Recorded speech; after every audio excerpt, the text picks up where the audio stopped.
বিশ্বনবী পাগলের মতো একবার হাউজে কাউসারে যাবেন, একবার সিরাতে যাবেন, একবার পুলসিরাতের দিকে, একবার হাউজে কাউসারের দিকে পাগলের মতো দৌড়াতে থাকবেন।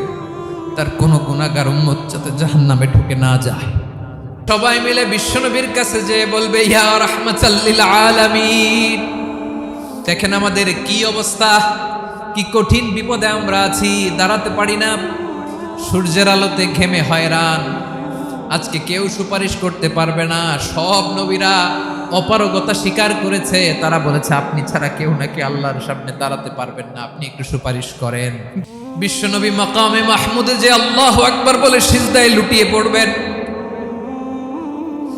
আল্লাহ রাব্বুল আলামিন বিশ্বনবীকে এমন কিছু চমৎকার শব্দ শিখাবেন, ওই শব্দগুলো দিয়ে আল্লাহর প্রশংসা করে বিশ্বনবী কাঁদতে আরম্ভ করবেন।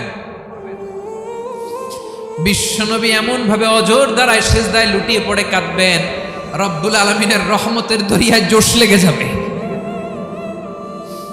রব্বুল আলামিন এই দৃশ্য থেকে সহ্য করতে পারবেন না। রব্বুল আলামিন বলবেন, ইয়া মুহাম্মদ ইরফা রাসাক,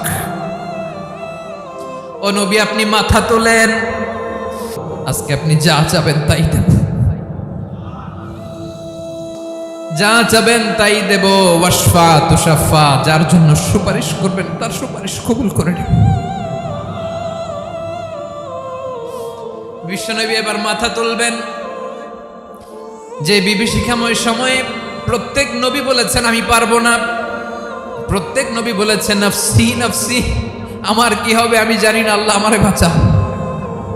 প্রতিটি নবী বলবেন নফসি নফসি, আল্লাহ তুমি আমারে বাঁচাও, আমারে বাঁচাও। বিশ্বনবী মাথা তুলবেন, তুলে বলবেন রব্বি হাবলি উম্মতি, আল্লাহ তুমি আমার গুনাহগার উম্মতকে বাঁচাও।